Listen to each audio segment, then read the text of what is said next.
Okay so आज की video में हम लोग पढ़ेंगे व्हाट इज एनर्जी। हम लोगों ने पीछे वाले वीडियोस में पढ़ रखा है कि what do you mean by work done, और ये चैप्टर का नाम है वर्क एंड एनर्जी। तो इस चैप्टर के दो पार्ट्स हैं। एक पार्ट के अंदर हम लोग वर्क पढ़ते हैं और दूसरे पार्ट के अंदर हम लोग एनर्जी पढ़ेंगे। तो बेसिकली एनर्जी को समझने से पहले तुम्हें वर्क डन का आइडिया रहना चाहिए कि व्हाट इज वर्क डन।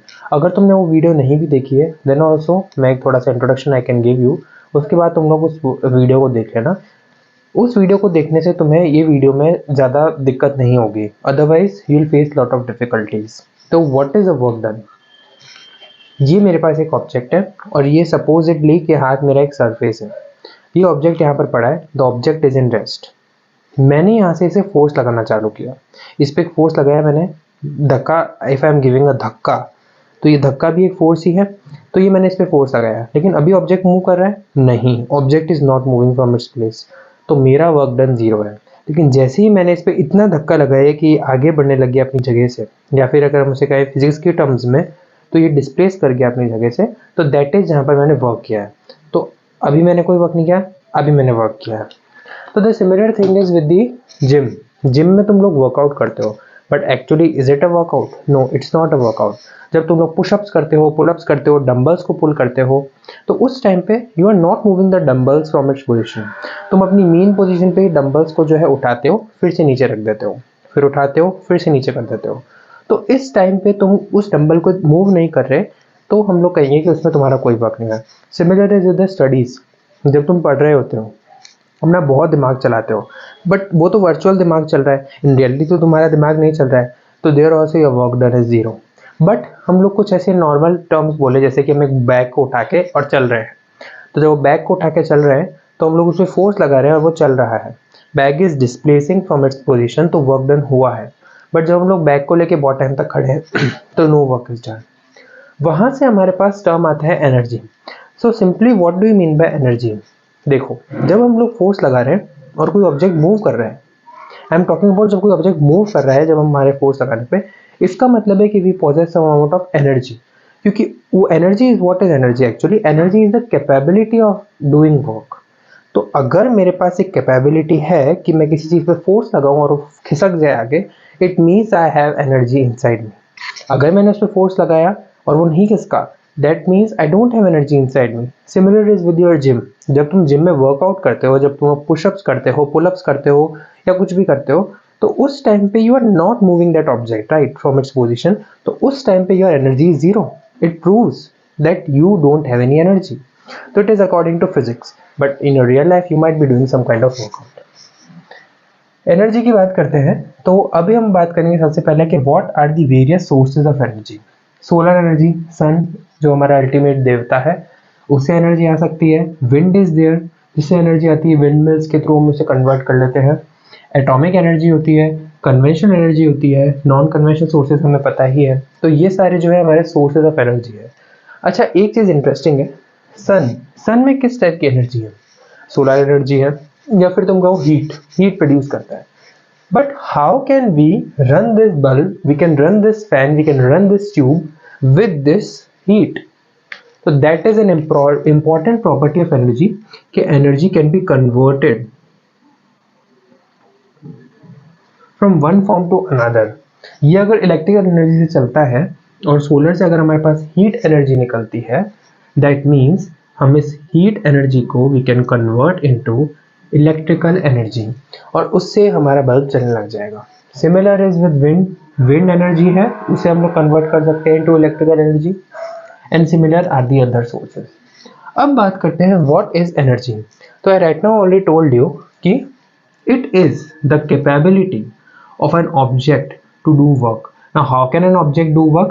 जब वो ऑब्जेक्ट किसी दूसरे ऑब्जेक्ट पे फोर्स लगाएगा और दूसरा ऑब्जेक्ट खिसक जाएगा आगे, तो यानी कि वो ऑब्जेक्ट पर्टिकुलरली वर्क कर पा रहा है, और जब उसके अंदर वर्क करने की क्षमता है या फिर कैपेबिलिटी है, that means it also has energy.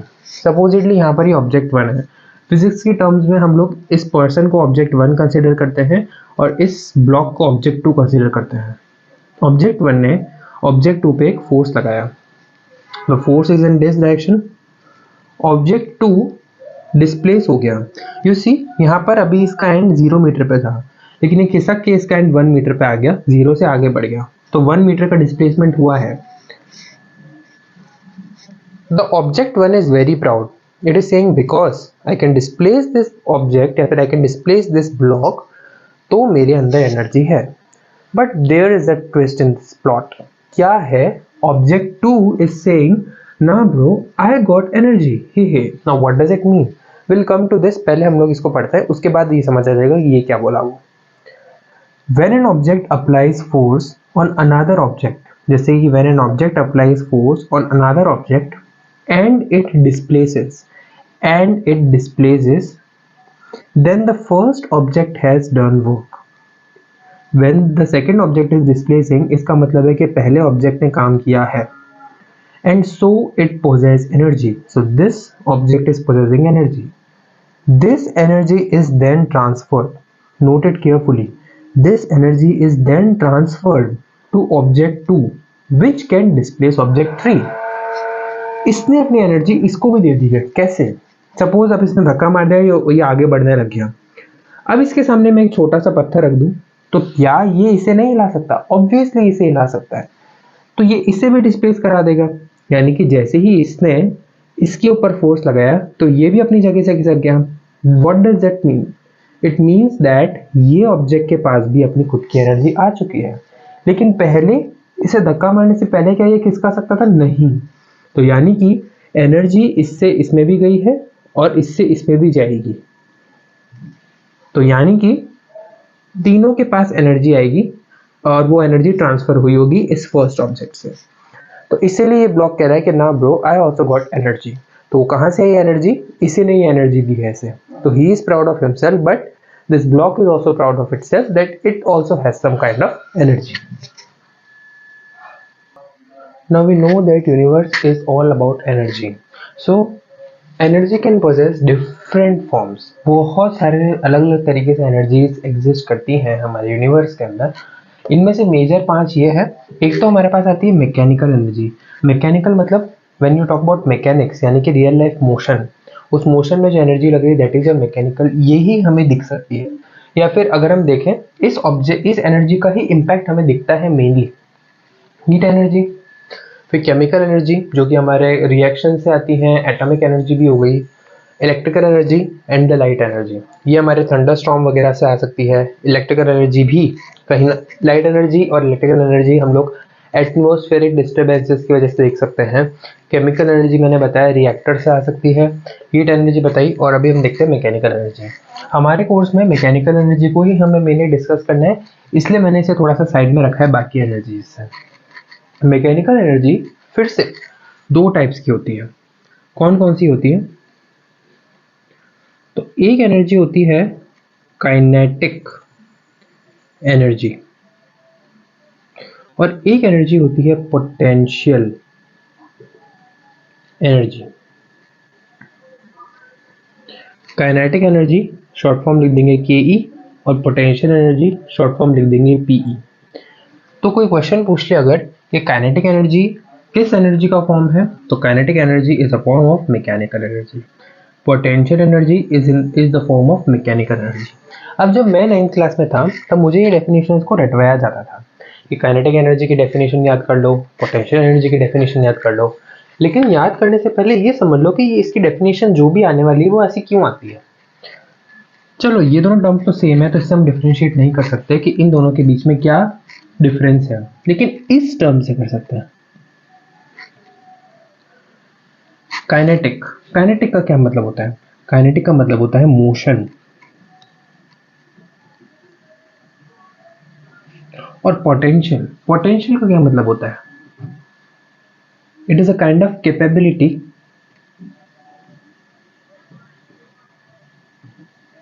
Simple terms में तो यही होता है कि बच्चे के अंदर पोटेंशियल है, यानी कि बच्चे के अंदर कैपेबिलिटी है। बट कैपेबिलिटी किस चीज की होगी? बताओ इस चैप्टर में हम लोगों ने किस चीज की कैपेबिलिटी की बात की हुई है? यही चीज है जो तुम्हें जो स्ट्राइक किया माइंड में, capability to do work. But कब? At rest. This is the most important thing. यहाँ पर तो इसी वर्ड से क्लियर है कि मोशन के टाइम पे जो ऑब्जेक्ट के अंदर एनर्जी होगी यानी कि जब ऑब्जेक्ट चल रहा है, जैसे मैं चल रहा हूँ, अभी मेरे अंदर जो एनर्जी है that is my kinetic energy. और अगर मैं अभी रुक गया तो अभी मेरे अंदर जो एनर्जी है that is the potential energy. मैंने तुम्हें ये बताई चीज एकदम माइंड में क्लियर रखना। मैं चल रहा हूँ तो मेरे अंदर कुछ एनर्जी है, और मैं रुक गया तो एनर्जी तो वही है, लेकिन it has been inter converted from kinetic to potential. तो ये चीज है जो तुम्हें ध्यान रखनी है। हम लोग इस वीडियो के अंदर पहले काइनेटिक एनर्जी पढ़ेंगे, फिर नेक्स्ट वीडियोस के अंदर हम लोग पोटेंशियल एनर्जी को डिस्कस करेंगे। तो चलो अब हम लोग पढ़ते हैं कि व्हाट इज काइनेटिक एनर्जी, इसको डिटेल में सिंपल से एग्जांपल्स लेके समझते हैं कि क्या होता है kinetic energy. You take a ball और नीचे आप रखो सैंड का bed, suppose this is a container और इसके अंदर तुम्हारे पास सैंड भरी हुई है। अब सैंड के अंदर क्या होता है, it has many millions of tiny particles. तो supposedly this is a container which was filled with sand.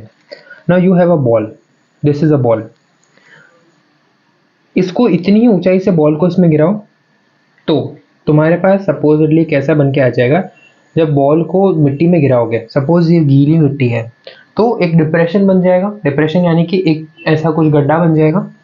तो सपोज वो गड्ढा इतना बनता है।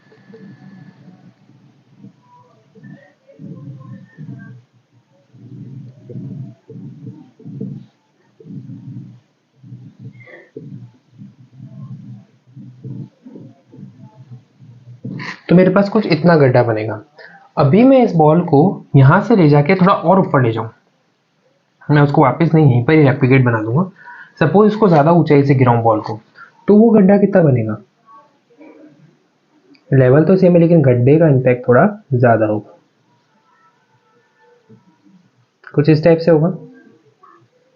ये तो वही बात हो गई जैसे कि तुम खुद किसी मिट्टी के ढेर पे गिरे, थोड़ा सा जंप किया तो उस मिट्टी तुम्हें थोड़ा सा डिप्रेशन है।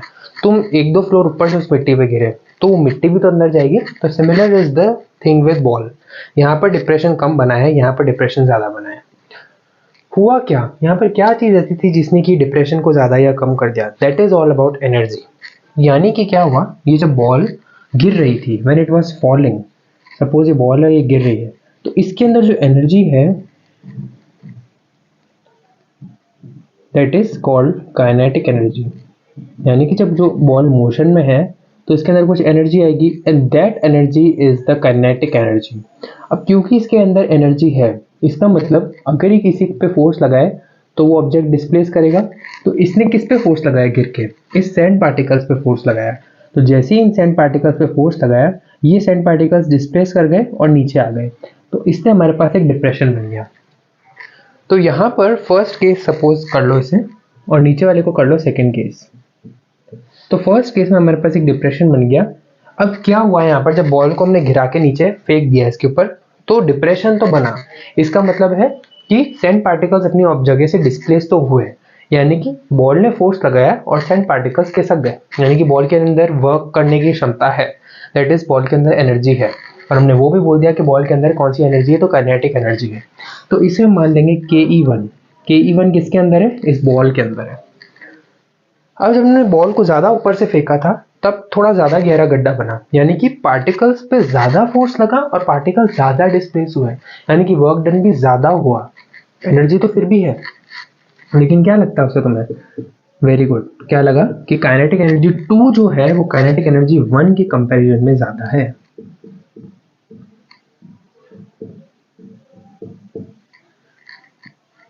और ऐसा हम क्यों कह रहे हैं, क्योंकि जो डिस्प्लेसमेंट है वो यहाँ पर ज्यादा हुआ है as compare to first case. तो यहाँ से हम लोग ये कह सकते हैं कि जो काइनेटिक एनर्जी है that is the energy which is possessed by any object when it is moving. और उस एनर्जी की वजह से वो जिस भी चीज पे फोर्स करेगी, वो लगाएगी, तो वो ऑब्जेक्ट जो है वो डिस्प्लेस हो जाएगा। यहाँ पर हमारे पास सेकेंड ऑब्जेक्ट क्या बन के आता है, ये पार्टिकल्स। फर्स्ट ऑब्जेक्ट ये है। तो यानी कि सिंपल सी बात है, इस बॉल के अंदर काइनेटिक एनर्जी थी, इसकी वजह से इसने इस पे जब फोर्स लगाया तो ये पार्टिकल सारे खिसक गए।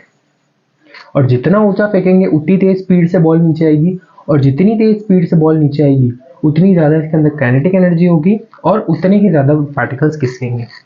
तो ये भी याद रखना कि जो वेलोसिटी इसकी सेकंड में थी was more than velocity in first. यानी कि यहाँ पर हमारे पास किसका रोल आ रहा है, वेलोसिटी का। कि जब बॉल की तेज वेलोसिटी थी तो उसके अंदर काइनेटिक एनर्जी भी तेज थी, बॉल की जब वेलोसिटी धीरे थी तो उसकी काइनेटिक एनर्जी भी कम थी। तो अब इसी से हम लोग आगे डिराइव करते हैं चीज़ों को। तो एक चीज़ तो क्लियर है, क्या है कि moving object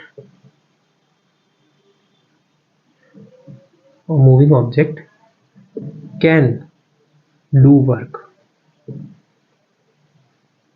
What do you mean by work? It will apply a force and it will produce a displacement। और जितना ज़्यादा फोर्स लगाएगा उतना ज़्यादा ही हमारे पास जो है वो डिस्प्लेसमेंट दिखेगी हमें। तो कोई भी मूविंग ऑब्जेक्ट जो है वो वर्क कर सकता है। हम लोगों ने केस लिया था बॉल का, तो बॉल भी एक मूविंग चीज़ थी और उसने भी अपना वर्क करके दिखाया। क्या करा उसने अपना वर्क, कि उसने सैंड पार्टिकल्स को खिसका दिया। तो यहाँ से हम लोग एक इक्वेशन डिराइव करके फाइनली काइनेटिक एनर्जी का फॉर्मूला निकालते हैं। काइनेटिक एनर्जी का फॉर्मूला क्या होता है? एक मुझे बात बताओ, काइनेटिक एनर्जी में किन किन चीज़ों का काम आया? एक तो फोर्स का आया, एक वर्क डन का आया। जब हम लोग डेफिनेशन ये सब चीज़ें पढ़ रहे थे तो इनमें से क्या क्या टर्म्स आई? फोर्स आया, वर्क डन आया। क्या डिस्प्लेसमेंट आया था? हाँ, डिस्प्लेसमेंट भी आया था। क्या वेलोसिटी आई थी? हाँ। तो क्या इनिशियल वेलोसिटी भी आई है? ऑब्वियसली आएगी। वेलोसिटी में इनिशियल फाइनल दोनों ही है। इनिशियल क्या थी? 0। फाइनल क्या थी? जो वो गिरी। तो मतलब कि वेलोसिटीज की बात हम लोगों ने की थी। मैं सिर्फ उस एक्सपेरिमेंट की बात कर रहा हूँ जब हम लोगों ने बॉल को गिराया था। उसके अंदर हम लोगों ने क्या क्या चीज़ें डिस्कस की थी, मतलब क्या क्या चीज़ें हमारे मुंह में आई थी बोलते हुए। फोर्स की बात आई थी, वर्क की बात आई थी, डिस्प्लेसमेंट की बात आई थी, वेलोसिटी की बात आई थी, और वो दोनों हो गई वेलोसिटीज। और क्या बात आ सकती है? मास। और क्या आ सकती है? एक्सेलरेशन। अगर किसी चीज में एक्सेलरेशन है तभी तो उसकी वेलोसिटी तेज हुई है, और बॉल का मास तो है ही। अब देखो हम लोग वर्क डन का फॉर्मूला देखते हैं। वर्क डन का फॉर्मूला क्या था, उससे हम लोग एनर्जी निकालने की कोशिश करेंगे। तो वर्क डन का फॉर्मूला क्या होता है? Force multiplied by displacement. पिछली वीडियो में पढ़ा था। फोर्स का क्या फॉर्मूला होता है? फोर्स का फॉर्मूला होता है एम ए। और डिस्प्लेसमेंट के लिए याद करो कि कोई एक ऑब्जेक्ट है जो कि पहले इनिशियली यू वेलोसिटी पे था, 0 या फिर जो भी, और फाइनली वो वी वेलोसिटी पे है। ऑब्जेक्ट का मास एम है और उसने पर्टिकुलरली डिस्प्लेसमेंट किया है। तो इससे क्या फॉर्मूला निकल के आया था डिस्प्लेसमेंट का? हमें ये वाला फॉर्मूला निकल के आया था, v square minus u square equal to 2as। ये लॉज ऑफ मोशन में पढ़ा था। तो क्या डिस्प्लेसमेंट निकल के आ सकता है? हाँ, displacement will be equal to, ये 2a चला जाएगा इधर डिवीजन में, v square minus u square upon 2a।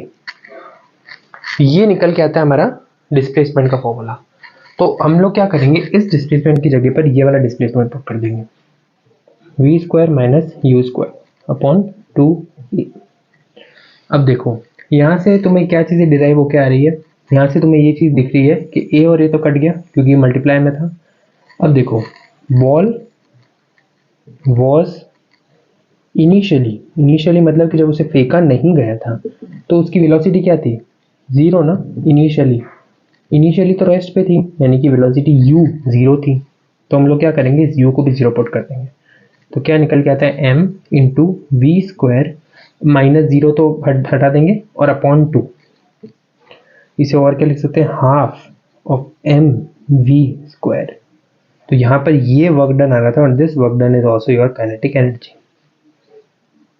क्योंकि वर्क डन और काइनेटिक एनर्जी और वर्क डन में तो कोई फर्क ही नहीं है। Energy is the capability of to do work ना। तो इन दोनों के बीच में कोई रिलेशन नहीं है। यानी कि अगर दोनों की दोनों चीजें सेम है तो यहाँ पर भी हमारे पास वर्क डन की अगर यूनिट जूल होती है तो एनर्जी की भी क्या हो जाएगी, जूल। तो काइनेटिक एनर्जी का फॉर्मूला होता है हाफ एम वी स्क्वायर, और इसकी यूनिट क्या होती है, यूनिट इज जूल। तो ये है हमारे पास काइनेटिक एनर्जी का डेरिवेशन, और ये हमारे पास फाइनली जो निकल के आती है वो ये आती है।